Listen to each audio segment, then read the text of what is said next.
We're gonna go to reports. We're gonna start with, you can go ahead, yeah. Okay.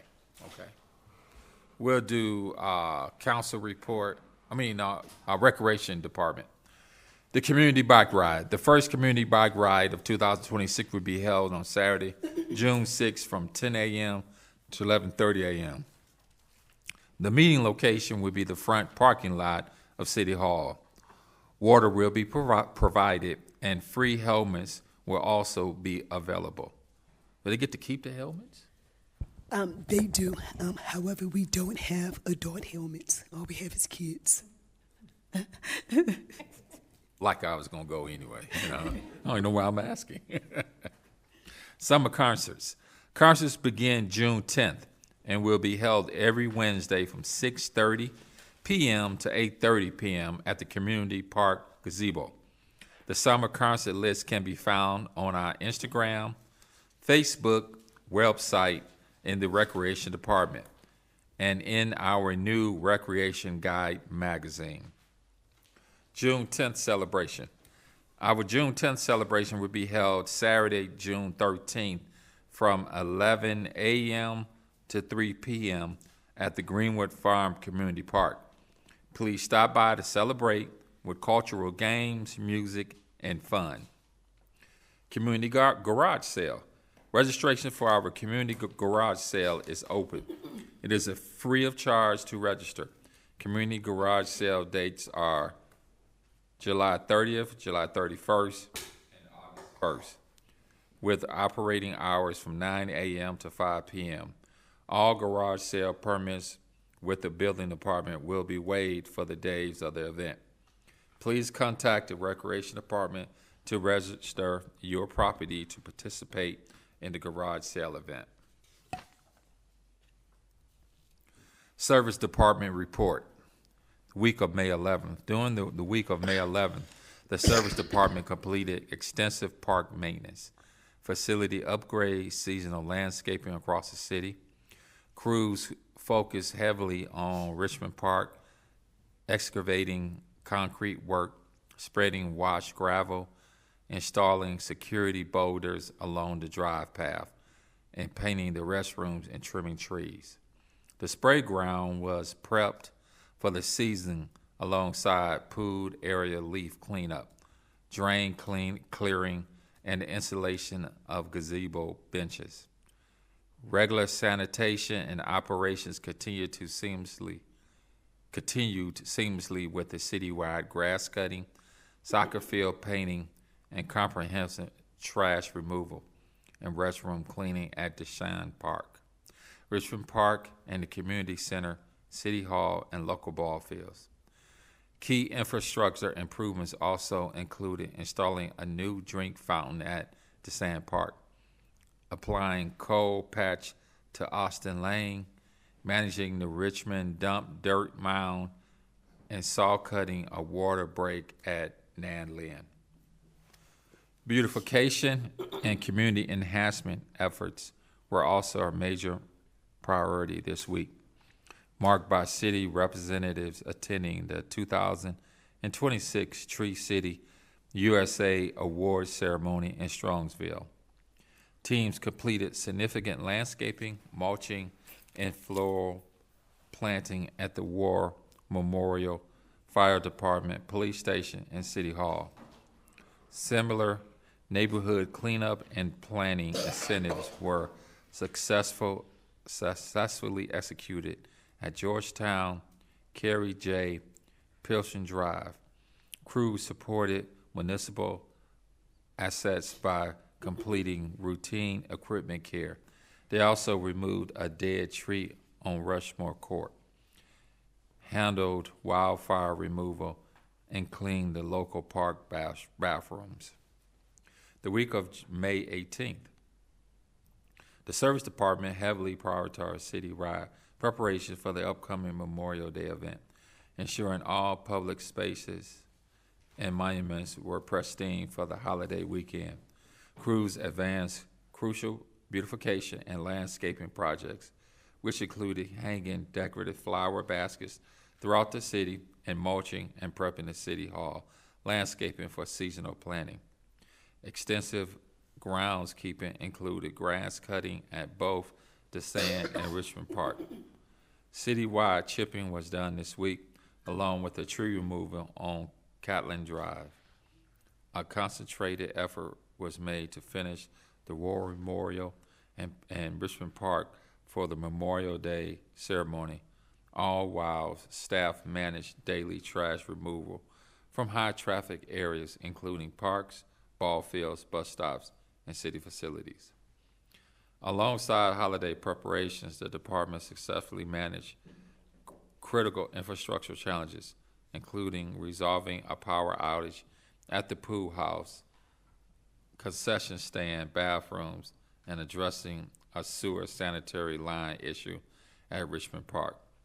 General operations continued with extensive park maintenance, daily restroom cleaning, local food bank support, road safety, fleet maintenance were also sustained as crews applied cold patch, asphalt around catch basins, filled potholes, cleaned the service vehicles for the parade while handling prompt dead animal removals and the weekly appliance pickups.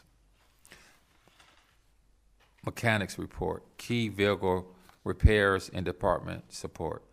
Police department, diagnosis service vehicle 6353, diagnosed vehicle 6343, repaired tire on vehicle 6330, and preventative maintenance done on other vehicles. Fire department, diagnosed and fixed vehicle 771.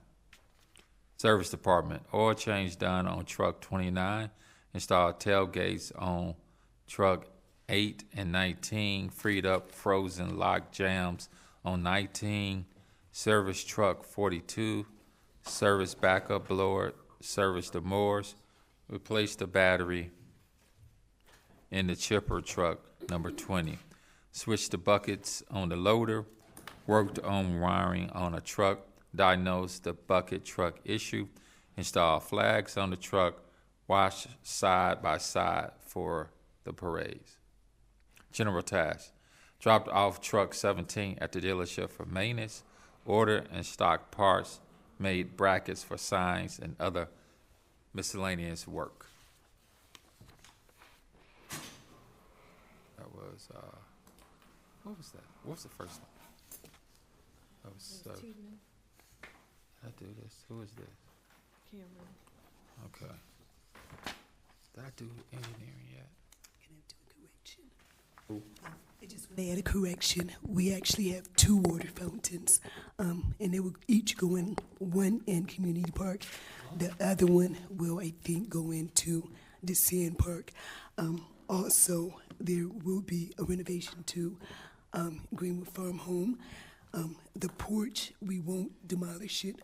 We're going to actually convert the porch into bathrooms, restrooms. So stay tuned. It may not happen this year, but it will happen. Right now, They're gonna convert the porch into bathroom? yes, and so instead of demolishing the porch, because it's historical, we can't really get any money. So we're actually just going to convert the porch into bathrooms. So there's going to be a lot, but that's going to help stabilize that porch. Right now, you can see it's roped off because it's unstable and unsafe. So if we stabilize it and then convert the porch into bathrooms, it will help benefit the event that's taking place now. Now, the events that's taking place, residents are currently using porta potties, and we have to pay for those porta potties. Okay. This is engineering report, sanitary sewer improvement project.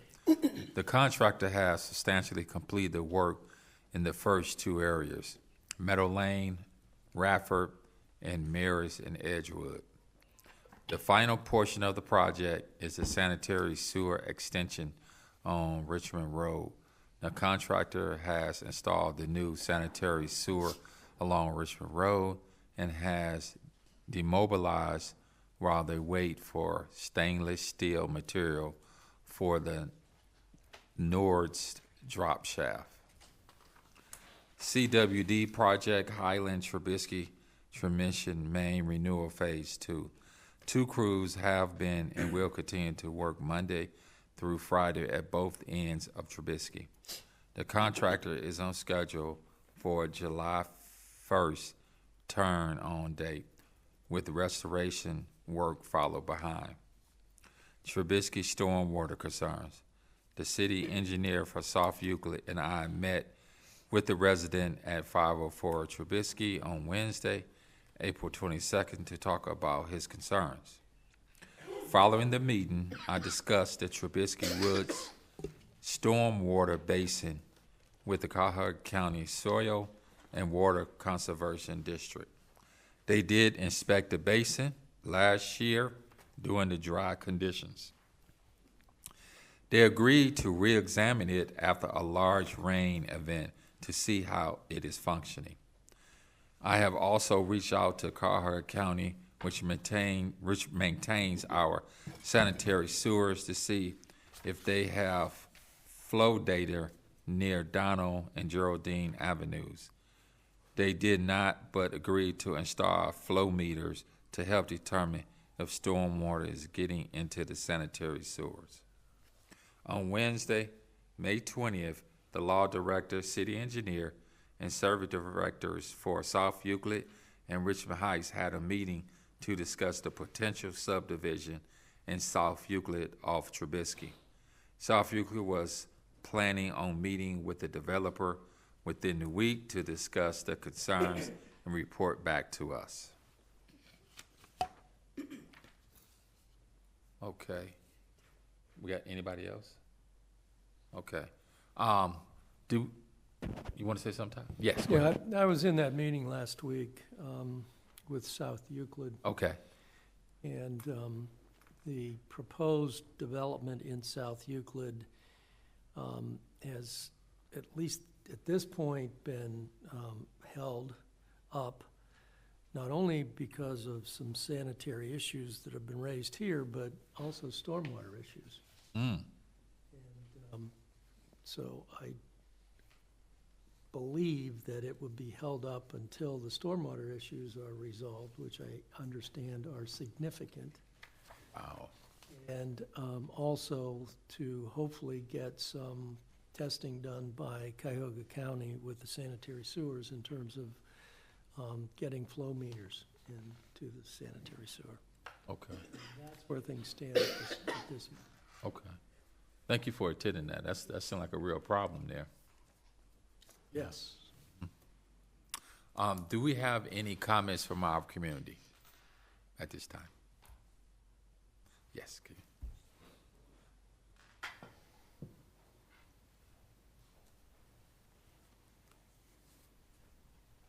Could you hit the button, turn it green? Hold down on it, hold it, release. There you go, there you go. Oh, you cut it off. Hold it again, release. There you go. All right. I'm Romas Plaginskas, 504 Trubisky.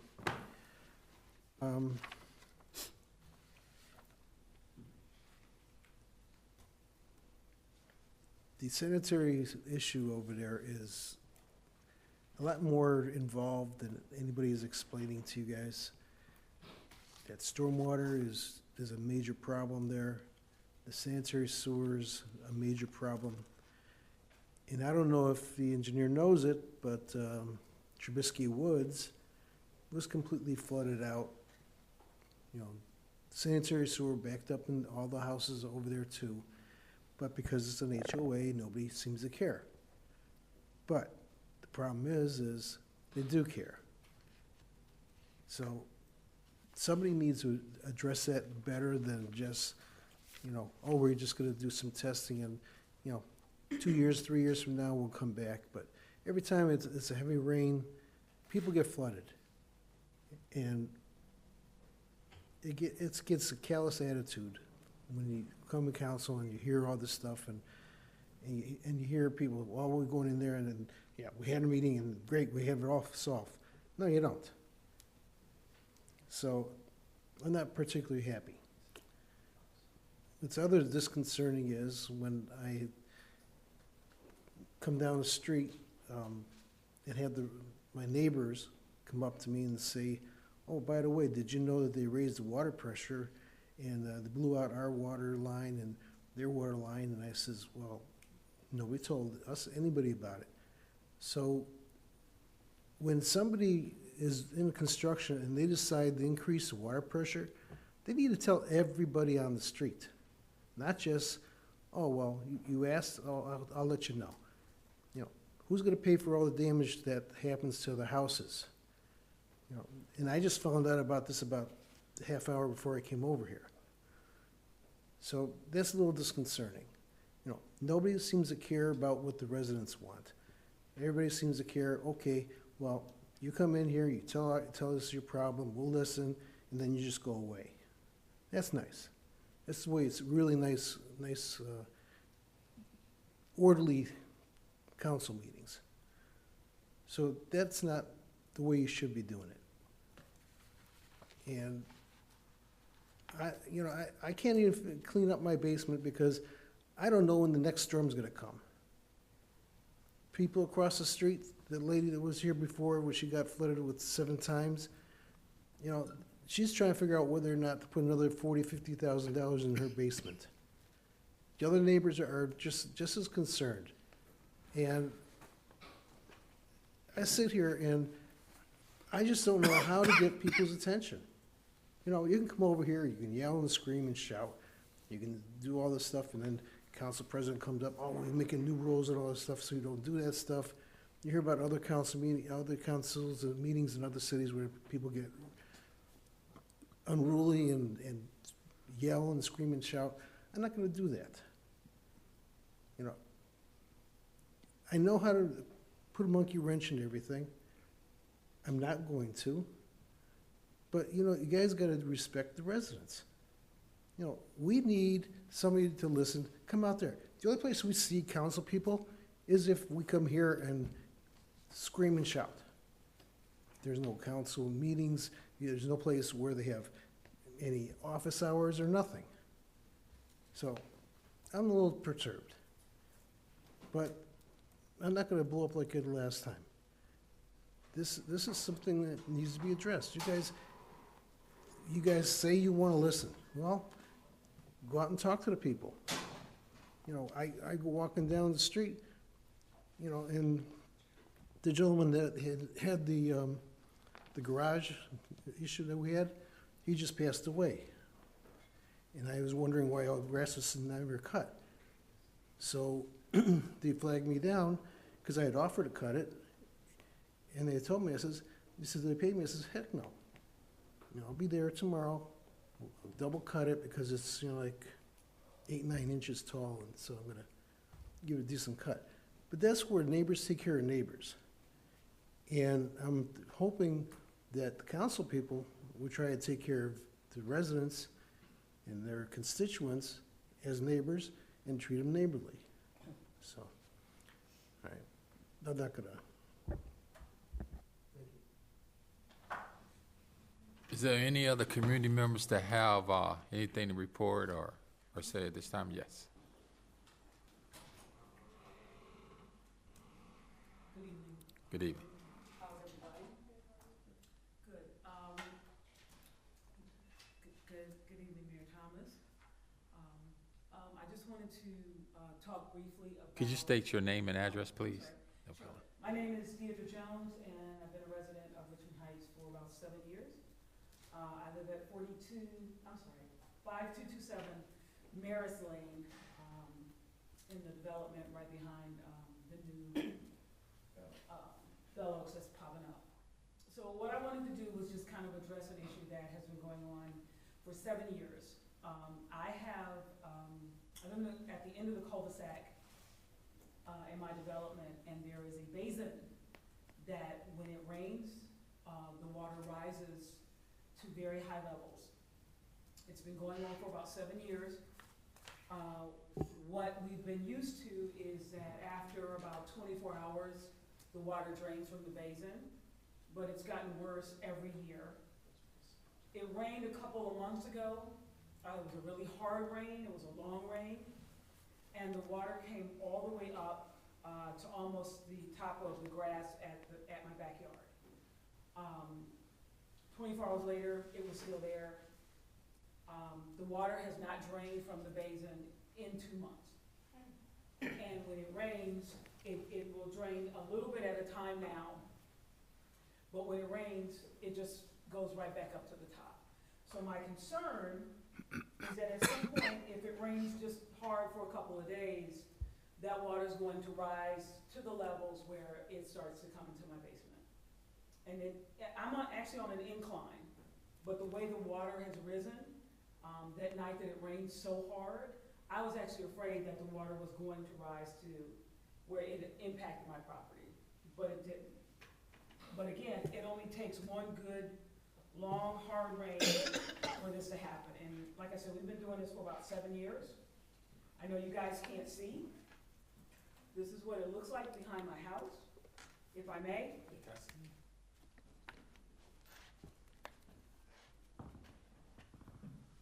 So my concern is also bugs, mosquitoes, because the water becomes stagnant, and it's an issue. So I've had to call an exterminator just to try and spray around the house so we don't get the mosquito issue. And if that goes dark, let me know, I can put it back up. You can just tap the screen and it won't go dark. It's me. Send me a picture. Okay.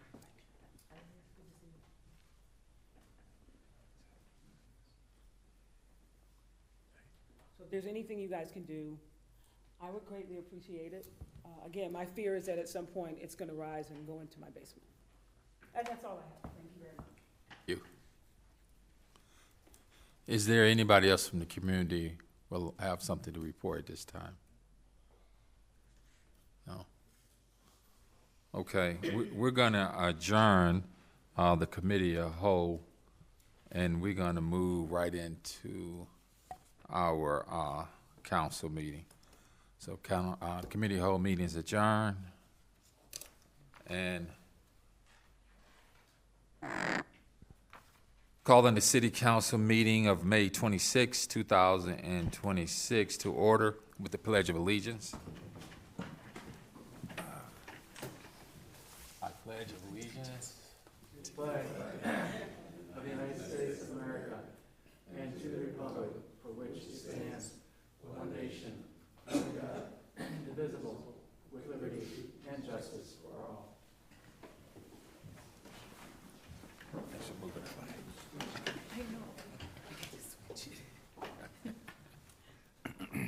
Roll call.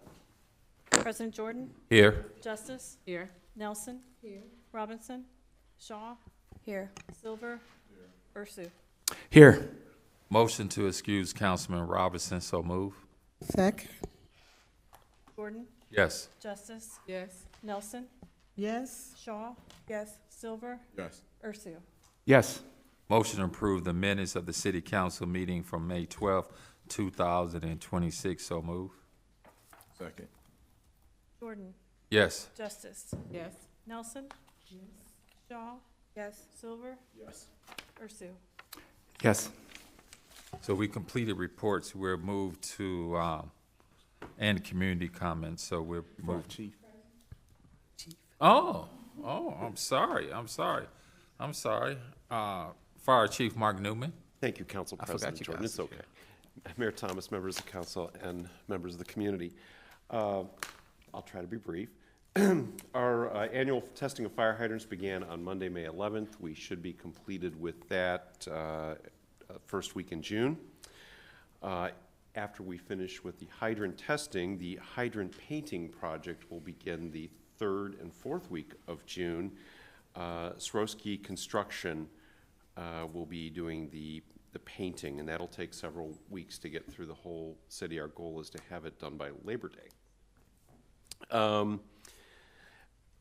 During the May 12th meeting, a resident expressed concern regarding potential response delays on Trubisky Road between Hillary Lane and Highland Road due to the Cleveland Division of Water's ongoing water transmission line construction project.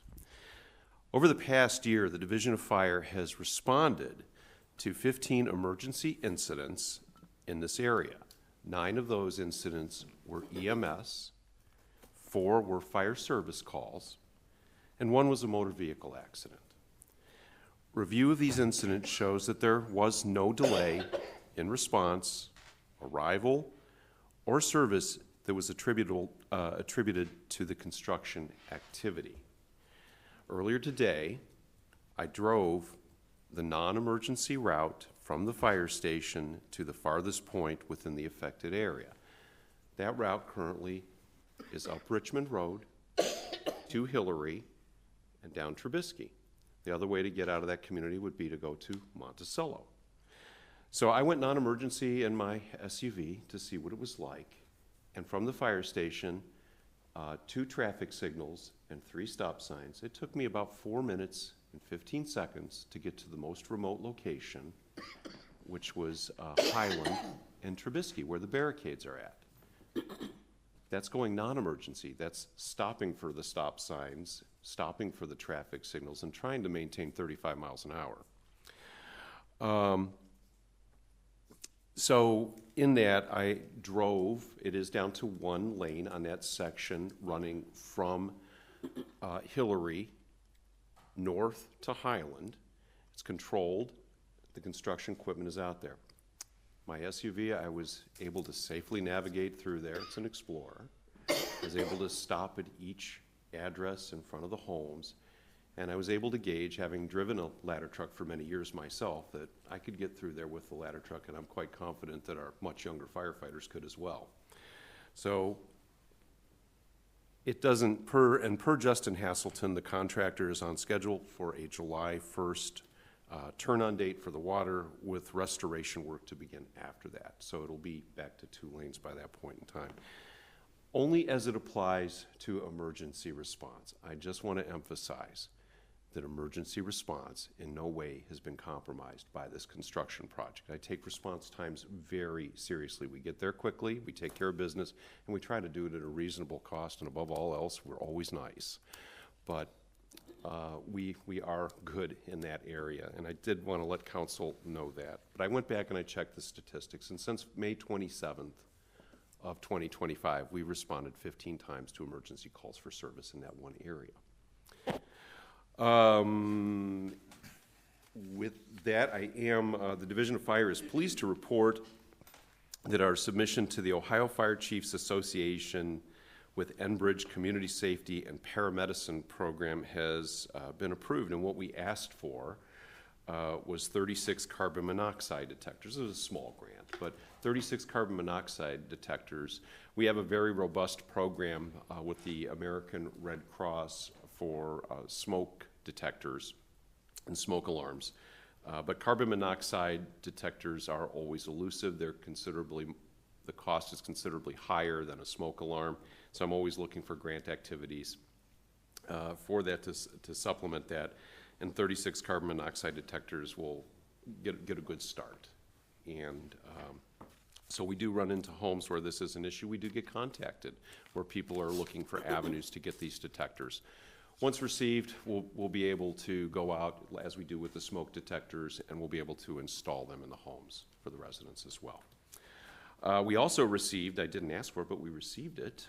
We received 1 registration for the 2026 Ohio Fire Chiefs Association Officer Development Conference.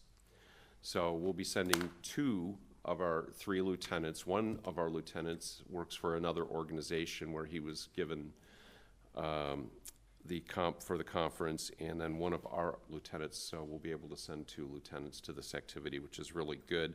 The resources will support both our public safety outreach efforts and the continued professional development of the division's leadership. So we're very excited about that.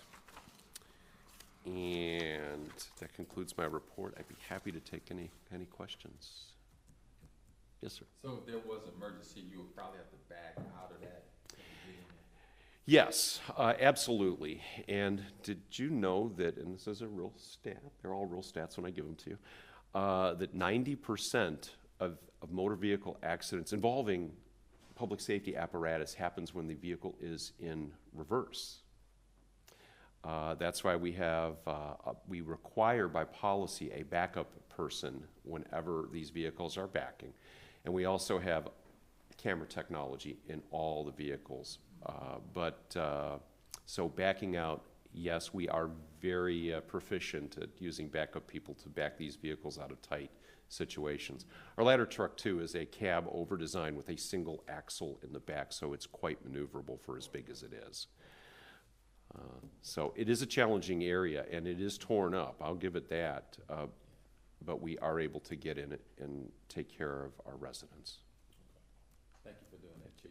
We appreciate it. Can I say kudos to Chief Williams about something? No. So, No, go ahead. he's not here, I wish he was here in front of me. Thank you to Mayor and Council for the Day of Remembrance on Memorial Day. It's very important, and the way we do it is, it's just a privilege to be a part of that. We start at the Veterans Memorial, and then we have the parade in the community, and then we have a celebration in the community. With your guidance, the team that works to make that a reality is chaired for the last 3 years by Chief Calvin Williams. And I, Cameron, and Ryan work alongside Chief Williams to make this happen. He owns this. He starts planning this on January 1st. He'll get a little break here for a couple months, but he'll start planning again. And a lot of the activity that you see in the parade is because he is so well social networked, and he has these amazing collaborations with everybody from the mounted patrol that we saw to the military presence, to the Corvette Club, the antique clubs. His organizational skills are just amazing. He did a wonderful job on this. And it's, you know, when you think of community policing, it's not the first thing that comes to mind, but he's very versatile, and it was a pleasure working with him on this project again. So thank you to Chief Williams. Sure, we appreciate those kudos, but yes. I'll repeat them to him later. And President, he starts a debriefing meeting the week after to find out what's working and what's not working, and then he'll tweak it. This year, to me, everything was flawless, but there's 2 things that he's going to correct. Yes, I believe everything was very well. You know, the horses always just leave a little surprise, don't they? I was a little scared this time because the horses were directly in front of my car. Luckily, they went to the rear of the parade before we started. All right, so we'll go to Finance Director. All right, well, outside of recapping my entire report, I would like to go ahead and provide the information in regards to the bottom line number. So currently we have $8,306,567.12 in our operating fund. Can you repeat one more time? Sure, $8,306,567.12. In our Ohio fund, collectively, both funds total $11,170,616. For the Ohio and operating together, that totals $19,477,183.12. After we pay back the $5.2 million, and with the additional funds that were requested for the budget amendment, it will leave us an operating balance of $13,702,247. Thank you for that, I appreciate it. You're welcome. That's not a lot. You still have more money than Maple Heights. Any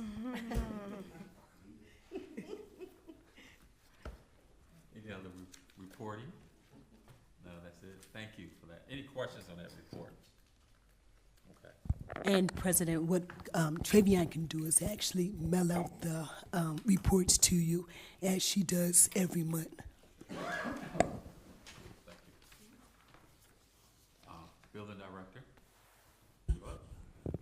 Council President, Mayor, members of council and the public. pretty much ongoing. I'd like to thank council for passing on our Community Core website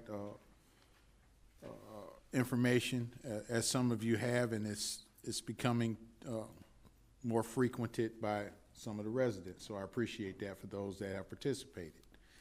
We still are taking emails and responding to emails with grass and rubbish and items. We're still doing that, but we're trying to guide everyone to the system for accountability to the building department and making sure everything is handled. We have new construction that is still working at Bell Oaks. It is going well. They should be submitting phase 2 pretty soon for the additional apartments. Other new construction is for 1940 Skyline. That is almost complete, is in review with Soil and Water. After it finishes with Soil and Water, will probably be available to them to issue permits for building.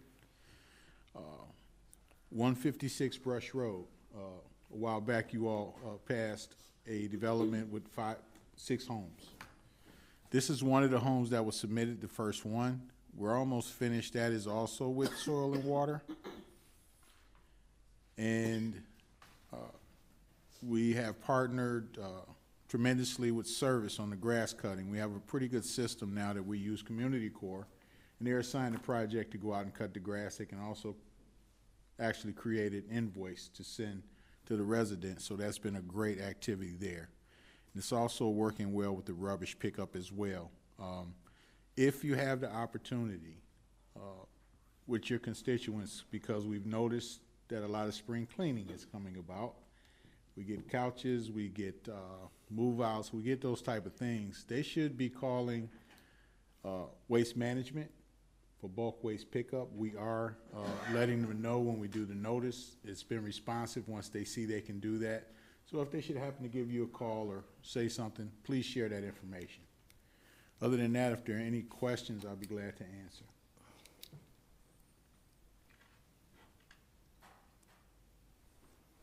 Thank you. You're welcome. Moving on with the business of the city. New business. Resolution number 52-2026, introduced by Councilmember Justice. First reading, a resolution to confirm the action of the Zoning Board of Appeals with respect to the request for size area variances for 2 building wall signs at 26180 Curtis Wright Parkway. Motion to suspend the rules. Second. Jordan? Yes. Justice? Yes. Nelson? Yes. Shaw? Yes. Silver? Yes. Ursu? Yes, motion for passage. Second. Jordan? Yes. Justice? Yes. Nelson? Yes. Shaw? Yes. Silver? Yes. Ursu? Yes. Resolution number 52-2026 passes. Resolution number 53-2026, introduced by Councilmember Justice. First reading. A resolution to confirm the action of the Zoning Board of Appeals with respect to the request for height and size variances for an obelisk ground sign at a location on Wilson Mills Road for the Bell Oaks Marketplace development. Motion to suspend the rules. Second. Jordan? Yes. Justice? Yes. Nelson? Yes. Shaw? Yes. Silver? Yes. Ursu? Yes, motion for passage. Second. Jordan? Yes. Justice? Yes. Nelson? Yes. Shaw? Yes. Silver? Yes. Ursu? Yes. Resolution number 53-2026 passes.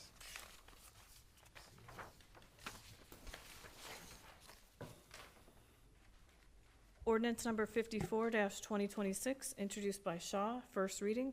An ordinance to make appropriations for current expenses and other expenditures of the City of Richmond Heights, State of Ohio during the fiscal year ending December 31st, 2026, to amend ordinance number 147, 2025, and declaring an emergency. Motion to suspend the rules. Second. Jordan? Yes. Justice? Yes. Nelson? Shaw? Yes. Silver? Yes. Ursu? Yes, motion for passage. Second. Jordan? Yes. Justice? Nelson? Shaw? Yes. Yes. Yes. Ordinance number 54-2026 passes, and that completes the work of the city. This meeting is adjourned.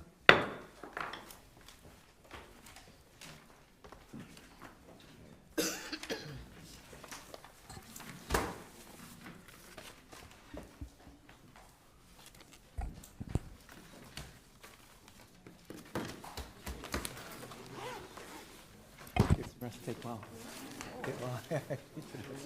You look good, but you don't sound so great. Okay, you're on the last one. From yesterday? Take care, Sharita. You too. When I went to Texas. This weather is crazy. It was probably nice in Texas